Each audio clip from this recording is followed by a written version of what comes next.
Night fell over the waters near Savo Island on August 8, 1942. The sea was calm, with only the sound of engines breaking the silence. The Solomon Islands lay in darkness, the sky dimly lit by a thin moon. In these waters, the U.S. Navy was fighting to hold its position around Guadalcanal. Marines had landed just days earlier. The Japanese Navy, still dominant at night, prepared to strike back. Small patrol torpedo boats called PT boats waited near the coast. These boats were small and fast, each just 80 feet long. They were built from wood, light enough to skim across the surface at speeds over 40 knots. Their crews knew they could not take a direct hit. Their only protection was speed and surprise.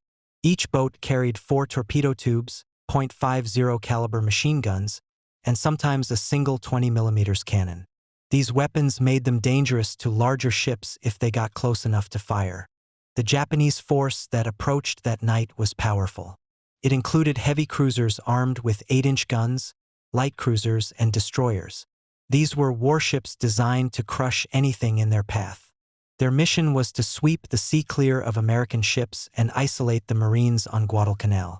Japanese commanders believed no small craft could threaten their fleet. They expected to face destroyers or cruisers, not tiny wooden boats. The PT boat crews waited in silence. Radar was limited, so they relied on sharp eyes and the faint glow of the moon. Lookouts scanned the horizon for shapes moving against the darkness. When word came that Japanese ships were closing in, the crews prepared for action. Engines roared to life. The boats sped forward, throwing spray into the air as they raced to intercept the enemy. As they closed in, the Japanese column appeared like black shadows on the water. The PT boats moved quickly, zigzagging to avoid being seen. At this range, there was little room for error. A single hit from a cruiser's gun would destroy a PT boat instantly. The Americans had to get close, launch their torpedoes, and escape before the enemy could bring their guns to bear. The first boat reached firing range. The crew swung the bow toward the nearest cruiser and fired a torpedo. The weapon streaked through the water, leaving a white wake. The crew held their breath. Seconds later, a flash and a deep rumble shook the night. The torpedo struck home. The cruiser lurched as flames burst from its side. Chaos erupted in the Japanese formation. Searchlights flicked on, sweeping the dark water in frantic arcs. Heavy guns thundered. Shells splashed into the sea around the PT boats. The small craft twisted and turned at top speed, leaving narrow wakes behind them. Their wooden hulls rattled as near misses exploded nearby. More PT boats moved in to attack. Each one darted close, fired, and turned away. The Japanese fired blindly, struggling to hit the nimble attackers. The noise of battle grew louder. Smoke hung over the surface as ships tried to maneuver in the confusion. For the Americans, every second felt like an eternity. One crew watched a massive shell pass overhead and crash into the sea behind them. Another boat lost power for a moment before the engineer coaxed the engine back to life. Fear was constant, but training took over. Orders were shouted over the roar of engines and gunfire. Crews reloaded machine guns and scanned for enemy ships while trying to keep their bearings. On the Japanese side, disbelief turned to anger. Their commanders had never expected to fight such small opponents. Reports came in of torpedoes striking ships. Orders were given to change course and hunt the attackers. Still, the PT boats were hard to catch. Their speed and shallow draft let them slip into waters where the larger cruisers could not follow. When the attack ended, the PT boats pulled back to friendly waters. Crews counted their boats and men, checking for damage. Some boats had taken hits from machine gun fire, their decks scarred and splintered, but most returned intact. They had faced one of the most powerful fleets in the Pacific and lived to tell about it. The results of the attack spread quickly through both navies. American officers studied the battle and saw proof that small, fast boats could challenge large ships under the right conditions. Japanese officers were forced to reconsider their plans. They had been caught off guard and humiliated by vessels they had dismissed as weak. This action came at a critical point in the Guadalcanal campaign. The Marines onshore depended on the Navy to keep supply lines open. Every Japanese ship damaged or delayed helped the men fighting on the island. The PT boats became a key part of that effort. They patrolled the dark waters, striking when the enemy least expected it. That night near Savo Island marked the start of a new kind of naval warfare in the Pacific. It showed that courage and speed could overcome size and power. The PT boat crews proved their value through skill and determination. Their actions shaped the battles that followed and helped hold the line at Guadalcanal during the early, desperate days of the campaign. The PT boat was a small, fast vessel built for one purpose: to strike hard and disappear into the darkness. Each boat weighed about 80 tons and stretched roughly 80 feet in length. Its hull was made of wood, which kept it light but offered little protection. A single shell could rip it apart. Speed was its armor. These boats could race across the water at more than 40 knots. That speed allowed them to dart in and out of combat, hit enemy ships, and escape before larger guns could lock on. The layout of a PT boat was simple and efficient. For torpedo tubes lined the deck, 2 on each side. These were the main weapons. The tubes held Mark 8 torpedoes, the same kind used by larger destroyers earlier in the war. Each torpedo was long and heavy, with a warhead powerful enough to tear through the hull of a cruiser or battleship. Getting close enough to fire them was dangerous work. Crews had to line up the shot while under fire, launch the weapon, and then swing the boat away at full throttle before the enemy could strike back. In addition to torpedoes, PT boats carried machine guns for defense. 2.50 caliber machine guns were mounted in twin turrets, 1 on each side of the boat. These guns were used to fight off enemy aircraft or small boats. Some PT boats also carried a 20mm Oerlikon cannon on the deck for extra firepower. A few were equipped with depth charges to target submarines, though this was rare. Every inch of space was used, leaving little room for comfort. The crew worked, slept, and fought in cramped quarters, surrounded by fuel, ammunition, and engines. The engines were the heart of the PT boat. 3 powerful gasoline engines roared beneath the deck, driving the boat forward with speed and force. They were loud and hot, filling the cabin with the smell of fuel and oil. Skilled engineers kept them running even under the stress of battle. If one engine failed, the boat could still operate but at reduced speed. A sudden loss of power during combat could mean disaster, leaving the boat vulnerable to enemy fire. The Japanese heavy cruisers were the exact opposite of the PT boats. They were massive warships built for long-range combat. Cruisers like the Keiko, Aoba, Furitaka, and Kinagasa were armed with 8-inch naval guns capable of firing shells over 20 miles. Their decks were covered in armor designed to withstand enemy fire. These ships carried long-range torpedoes of their own, known as the Type 93 Long Lance. These torpedoes were fast, accurate, and deadly, among the best in the world at that time. Each cruiser carried hundreds of sailors who operated the guns, engines, and control systems. At night, the Japanese Navy relied on these ships to dominate the seas. Their commanders believed that no small craft could threaten them. Against a PT boat, a cruiser seemed almost invincible. One direct hit from its main guns would destroy a wooden boat completely. Even smaller secondary guns or machine guns were enough to shred an attacker at close range. The key to the PT boat's effectiveness lay in its torpedoes. The Mark 8 torpedo was over 20 feet long and weighed thousands of pounds. It carried a large warhead filled with high explosives. When it struck a target, it could rip open steel plating and flood entire compartments. For a PT boat crew, successfully launching a torpedo required steady nerves and precise timing. They had to get within a few thousand yards of the target, often at night and under fire. If they fired too early, the torpedo would run out of range. Too late, and the enemy's guns would tear them apart. Once a torpedo left its tube, it sped through the water on a straight course. The wake was visible in the moonlight, a white trail leading back to the launching boat. This often gave away the attacker's position, forcing the crew to flee immediately after firing. If a hit was scored, the result was dramatic. Even a heavily armored cruiser could be crippled or sunk by a single well-placed strike. The shock wave from an underwater explosion could break a ship's back, tearing it apart from below. The tactics for using PT boats were built around these realities. The boats moved in groups, often operating close to shore where larger ships could not follow. They used islands and reefs as cover, slipping out into open water when enemy ships approached. At night, they relied on stealth. Engines were kept at low speed until the moment of attack. Once the target was sighted, the boats accelerated, lining up for a torpedo run. After firing, they turned sharply and raced away, zigzagging to avoid incoming shells. In battle, the contrast between the two forces was striking.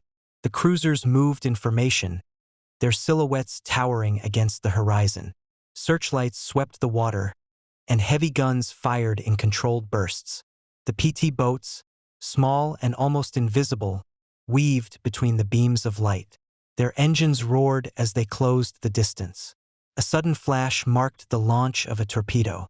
Seconds later, an explosion could rip through the darkness, sending fire and debris into the sky. The Japanese crews had little experience fighting such small, fast targets. Their main guns were too slow to track the PT boats at close range. Secondary weapons, like machine guns and light cannons, were more effective but still struggled against boats moving at high speed. In many battles, confusion spread quickly as Japanese ships tried to react.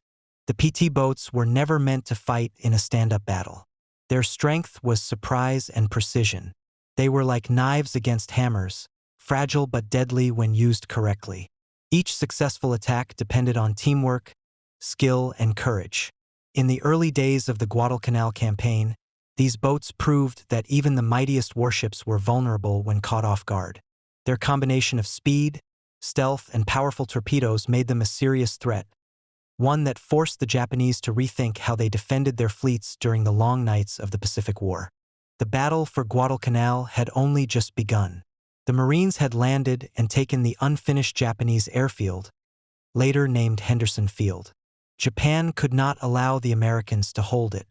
If the U.S. controlled that airfield, they could cut off Japanese supply routes and threaten their entire position in the South Pacific.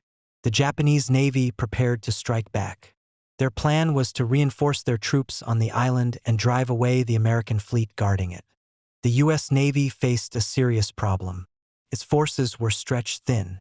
During the day, American planes flew from Henderson Field to attack Japanese ships. At night, when the planes could not operate, the Japanese had control of the sea. The U.S. needed a way to defend its position in the dark. Patrol torpedo boats, or PT boats, were assigned to this task. These small, fast craft could slip into narrow channels and ambush larger ships. Their mission was dangerous, but they were the only vessels that could operate effectively close to shore at night. On the night of August 8, 1942, the Japanese heavy cruisers advanced through the waters near Savo Island.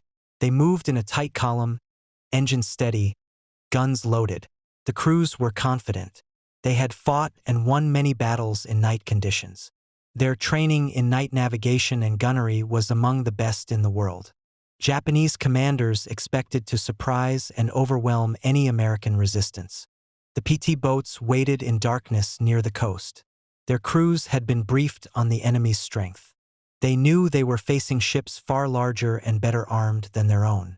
They also knew their only advantage was surprise. Radar was limited and unreliable. The crews relied on sharp eyes, good hearing, and the faint light of the moon to spot the enemy. Lookouts scanned the black horizon, calling out any sign of movement. When the enemy column was finally sighted, the order was given to attack. The PT boat engines roared to life. Spray flew over the bows as the boats accelerated, racing toward the oncoming cruisers. The Japanese ships were huge, their dark shapes like floating fortresses. Against them, the PT boats were barely visible, moving low and fast across the water. The first torpedo run began. The PT boat lined up its target and fired. A white trail appeared in the moonlight as the torpedo sped toward the cruiser. For a few seconds, nothing happened. Then there was a deep explosion. The cruiser shuddered as water and flame burst upward. Japanese officers shouted orders. Searchlights blazed to life, sweeping the surface of the sea in frantic arcs. The element of surprise was gone. The Japanese opened fire. Massive shells fell around the PT boats, throwing up towering columns of water. Machine guns chattered, their tracers flashing through the dark. The PT boats turned sharply, zigzagging to avoid being hit. Their engines screamed as they fled at top speed, their wooden hulls rattling under the strain. Another PT boat pressed the attack. Closed in, its crew focused on the target ahead. At close range, they fired 2 torpedoes and immediately turned away. The wakes of the torpedoes glowed faintly as they streaked toward the cruiser. Behind them, the Japanese guns tried to track the fleeing boat. Shells exploded close enough to shower the deck with fragments. The crew kept going, knowing a single hit would destroy them. The Japanese formation began to break apart. In the confusion, some ships turned too sharply and lost their positions. Orders were shouted, but not all were heard over the roar of engines and gunfire. The attackers were too small and fast to hit reliably. The cruiser's main guns were designed for long-range combat, not for tracking small craft at close quarters. Their secondary guns were more effective, but they could not cover every approach. From the PT boats, the view was chaotic. Bright searchlights cut through the dark. Explosions lit the night sky. In the glare, huge warships appeared and vanished like ghosts. The crews fired their machine guns at anything that moved, trying to keep enemy gunners from getting a clear shot. The smell of gunpowder mixed with salt spray and gasoline fumes. One PT boat nearly collided with a destroyer while making its escape. At the last moment, the helmsman swung hard to starboard, passing so close that the enemy's bow wave rocked the smaller boat violently. Another boat lost an engine when a shell fragment pierced its hull. The crew worked frantically to restart it while the remaining engines pushed the boat to safety. Despite the chaos, the attack continued. Each successful torpedo launch forced the Japanese to slow down and maneuver defensively. Their plan to move quickly and strike Guadalcanal began to falter. The Americans had no illusions about sinking every enemy ship. Their goal was to disrupt and delay, to force the Japanese to react instead of advance. As dawn approached, the PT boats withdrew. They sped back to friendly waters, battered but still afloat. Some bore scorch marks from near misses. Others had bullet holes in their decks and gun shields. Crews counted their numbers, relieved to find most men alive. They had faced overwhelming power and survived. The Japanese were left to assess the damage. In the confusion of the night battle, reports came in of torpedo hits and possible losses. Commanders who had expected a clear victory were now forced to admit they had been caught off guard. The attack had been carried out by small, wooden boats they had dismissed as insignificant. The waters near Savo Island were quiet again, but the memory of that night lingered. The PT boats had proven that speed and surprise could challenge even the strongest fleet. Their actions bought time for the Marines holding Guadalcanal and forced the Japanese to rethink their night operations. In the dark, the balance of power was shifting. The men on the PT boats felt the weight of the night long before they saw the enemy. As they waited near the coast, they knew what they were about to face. The Japanese cruisers were 20 times their size and carried enough firepower to destroy them in a single broadside.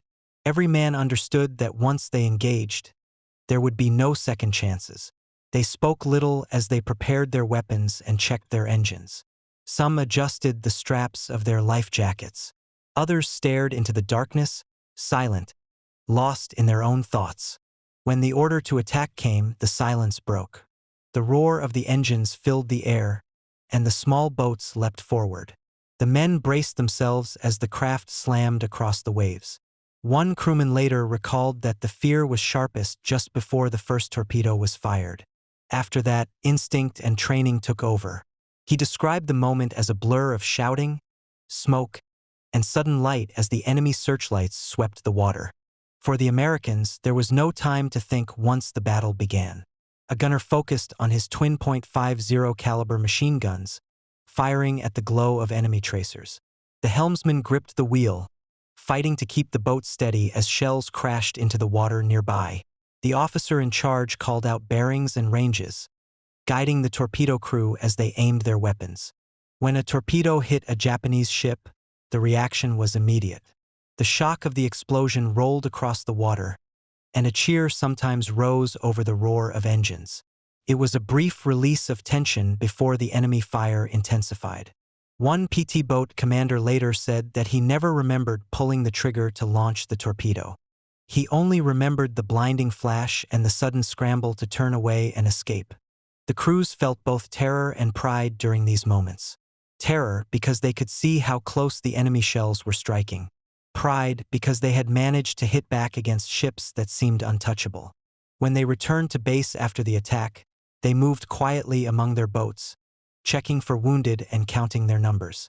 The adrenaline slowly faded, leaving them exhausted and aware of how close they had come to death. Many men later said they did not sleep at all that day. They replayed the attack in their minds, hearing again the roar of the engines and the crash of explosions. The Japanese reaction was very different. Their sailors began the night certain of victory. They believed they controlled the darkness. Japanese training emphasized night battles, and their crews had performed well in previous engagements. They had no reason to fear small American boats made of wood and carrying only a handful of torpedoes. When the first torpedo struck, shock rippled through the formation. Officers shouted conflicting orders. Some ships turned sharply, while others tried to maintain their course. The bright beams of the searchlights cut through the darkness, but the PT boats moved too fast and too low to be easy targets. The Japanese gunners fired in every direction, trying to hit something they could barely see. Reports from surviving Japanese sailors show the disbelief they felt that night. One officer wrote that he had never imagined such small craft could inflict serious damage. He described the frustration of hearing the roar of enemy engines without being able to track them in the dark.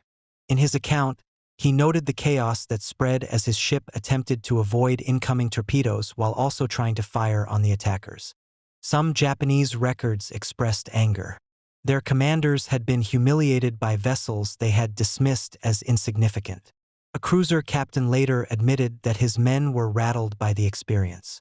They had trained for battles against destroyers and other large ships, not tiny boats darting in and out of range. The noise, the confusion, and the sudden strikes disrupted their confidence. For the Japanese crews, the sense of control they had at night was broken. The idea that the Americans could strike back under cover of darkness challenged a core belief of their naval doctrine. It forced them to question their tactics and their assumptions about the enemy.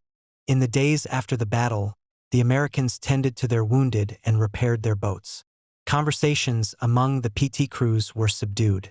They spoke of close calls, near misses, and moments when they thought they would not make it back. One gunner described seeing a shell explode so close that it drenched him with seawater and fragments of metal. He remembered the sound of it more than the sight, a deafening crack that left his ears ringing for hours. Another crewman recalled the sight of a cruiser's searchlight passing over his boat, illuminating it for a single terrifying second. In that moment, he expected to be destroyed. Somehow, the enemy guns missed, and the boat escaped into the dark. Stories like these passed quietly between the men, shared only with those who had been there. The Japanese sailors held their own private thoughts. Some refused to speak about the event at all. Others wrote in their logs about the shame of being damaged by such small opponents. They had faced a new kind of warfare that their training had not prepared them for. For both sides, the night near Savo Island left a lasting impression. The Americans felt a mixture of relief and accomplishment. They had survived and proven that their tactics could work. The Japanese felt confusion and frustration. Their supremacy at night had been challenged in a way they had not expected. The human cost of the battle was clear in the faces of the men on both sides. Some were lost at sea. Others carried wounds back to their ships and bases. Those who lived through it carried memories that could not be erased. The battle was more than numbers and ships. It was fear, courage, and the realization that war on the dark waters of the Pacific would never be the same again. The night battle near Savo Island ended in smoke and silence. The Japanese force withdrew into the open sea, their plan disrupted and their formation scattered. Several of their cruisers had taken torpedo hits. Some damage was visible, and other harm was hidden below the waterline. Their mission to sweep the American presence from the area had not gone as planned.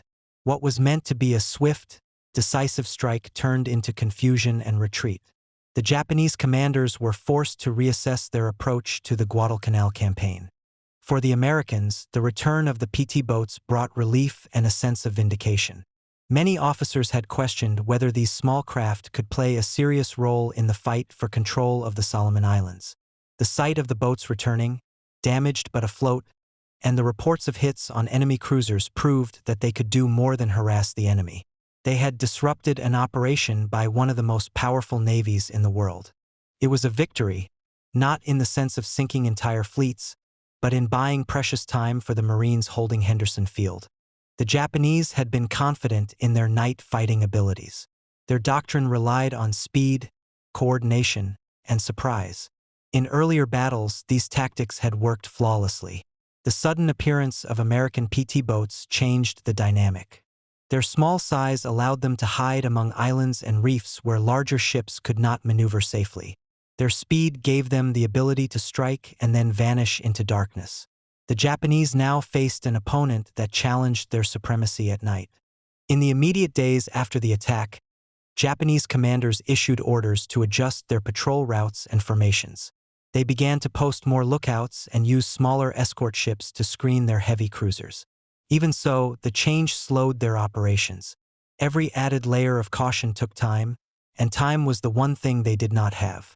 Supplies and reinforcements for their troops on Guadalcanal were urgently needed. The Marines were digging in, and American aircraft were growing in number each day. The delay gave the U.S. a critical advantage. For the U.S. Navy, the results of the attack had an opposite effect. Confidence in the PT boats grew. Commanders saw that these light craft could play a vital role, especially in narrow waters and coastal zones. Plans were made to expand their use, not just in the Solomon Islands but across the Pacific. Crews were trained and deployed quickly, and new tactics were developed to improve their effectiveness. The success of the PT boats also influenced how American forces approached night operations. Before Guadalcanal, the Japanese were considered unmatched in night combat. After this engagement, U.S. commanders began to place more emphasis on fighting after dark. They studied the enemy's patterns and developed ways to counter them.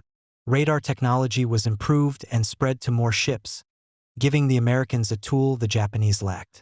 The lessons learned from the PT boats helped shape these broader strategies. On the ground, the Marines heard the news of the night action with interest. They were isolated on Guadalcanal, surrounded by hostile forces.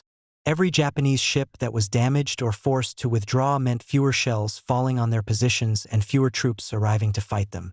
The knowledge that small American boats had stood up to the Japanese fleet was a morale boost at a time when it was badly needed.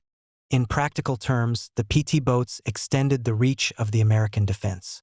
They could patrol areas that larger ships avoided, slipping through shallow channels and hugging coastlines. Their presence forced the Japanese to take longer, more dangerous routes. This made supply runs harder and riskier for the enemy. The Japanese, for their part, faced a growing problem. Their heavy cruisers were valuable assets, but they were now vulnerable to attacks by small, agile craft. Even a single torpedo hit could cripple a ship and leave it open to air attack the next day. To protect these cruisers, the Japanese had to assign destroyers and smaller escorts to screen them. This tied up resources and weakened their striking power elsewhere. Strategically, the night near Savo Island marked a shift. The Japanese Navy had entered the Guadalcanal campaign with confidence. They had superior numbers and experience. The Americans were new to this theater and still recovering from earlier losses in the war. The PT boat attack showed that the balance was not fixed.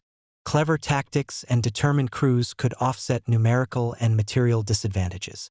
In Tokyo, reports of the attack caused concern. Planners realized that their assumptions about American weakness at night were no longer valid. They began to consider new countermeasures, but these took time to develop and implement. Meanwhile, the Americans moved quickly to expand their advantage.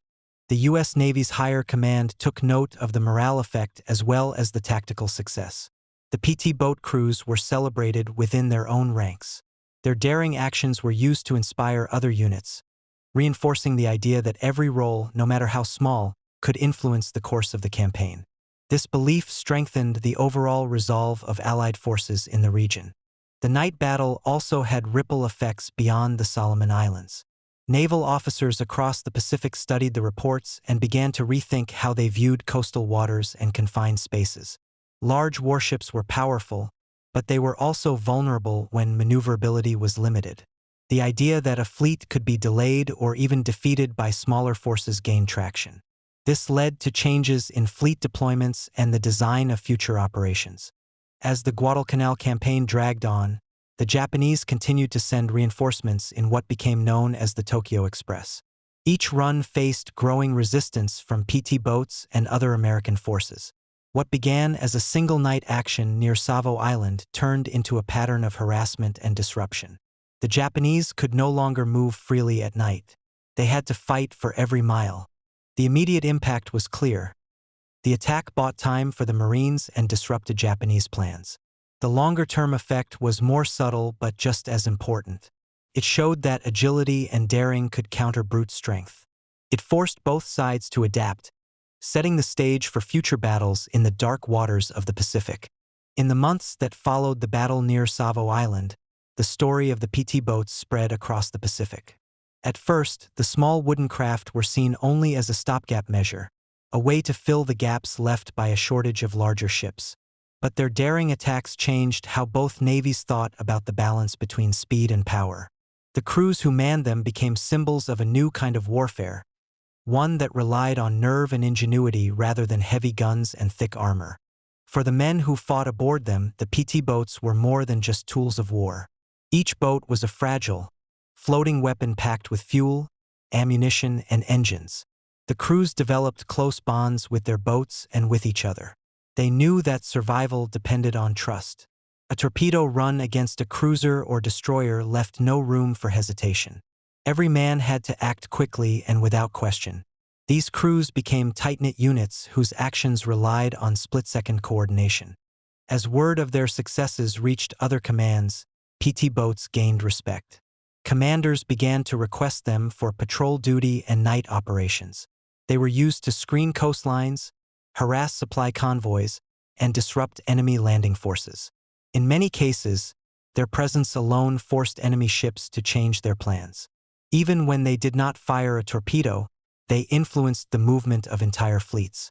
Their legacy was shaped not just by their actions during battles, but by the way they embodied the idea of adaptation. The U.S. Navy had been caught off guard at the start of the war. Battleships were lost at Pearl Harbor, and new tactics had to be developed quickly. The PT boats represented a shift in thinking. Instead of relying solely on size and firepower, the Navy began to value speed, surprise, and flexibility. This shift had far-reaching effects. After Guadalcanal, American commanders placed greater emphasis on night fighting. They trained crews to operate in darkness, using radar and coordinated maneuvers to counter the Japanese advantage. PT boats were part of this effort. Their missions provided valuable data about how enemy ships moved and reacted under pressure. This information helped shape strategies for larger battles to come. One of the most famous PT boat actions came later in the war, when a young naval officer named John F. Kennedy took command of PT 109 in the Solomon Islands. His boat was rammed and sunk by a Japanese destroyer. Kennedy and his crew swam to a nearby island and survived for several days before being rescued. His leadership during that ordeal became well known, and years later, it became part of his public life as President of the United States. His story added to the legend of the PT boats and the men who sailed them. The lessons learned from these small craft influenced naval doctrine after the war. Planners recognized that speed and surprise could be as important as raw power. New designs for patrol boats, fast attack craft, and special operations vessels drew directly from the experiences of PT crews in the Pacific. The idea of striking quickly and then disappearing became central to modern naval tactics. Even today, many navies use small, fast vessels for coastal defense and covert missions, a direct legacy of those wooden boats from World War II. The PT boats also helped shape thinking about technology. Their success showed that advanced weapons did not always need to be mounted on the largest ships. A single torpedo, if delivered accurately, could sink a vessel many times its size. This principle carried forward into the Missile Age, where small craft could launch precision weapons with devastating effect. The balance between offense and defense shifted, forcing navies to rethink how they deployed their most valuable assets. For the men who survived the war, their service aboard PT boats remained a defining part of their lives. Many spoke of the constant tension of operating so close to the enemy. They remembered the smell of gasoline fumes, the heat of the engines, and the sudden bursts of violence during torpedo runs. Some kept in touch with their crewmates for decades, bound by the memory of shared danger. Others visited the sites of old battles, standing on quiet beaches where once the night had been filled with fire and smoke. As the years passed, efforts were made to preserve the history of the PT boats. Museums displayed restored vessels, allowing visitors to see firsthand how small and fragile they were. These exhibits showed the cramped conditions and exposed positions the crews endured. They reminded people that victory had come not only from massive battleships and carriers, but also from the courage of men in wooden boats speeding through darkness. Memorials were built to honor those who served. In some coastal towns, statues and plaques listed the names of PT boat crews who never returned. These memorials stood as silent witnesses to the sacrifices made in a war fought far from home. Veterans and their families gathered at these sites to remember and to tell stories to younger generations. The story of the PT boats remains a powerful example of how innovation can turn the tide of war. At the start of the conflict, few believed that such small craft could play a major role. By the end, they had proven their worth in hundreds of missions across the Pacific. They forced larger ships to adapt, disrupted enemy plans, and provided vital support to ground forces fighting on distant islands. Even today, the lessons of those battles are studied by naval officers and historians. The emphasis on speed, stealth, and precision continues to shape modern warfare. The sight of a small boat moving fast through the dark, carrying weapons capable of sinking a ship many times its size, is no longer surprising.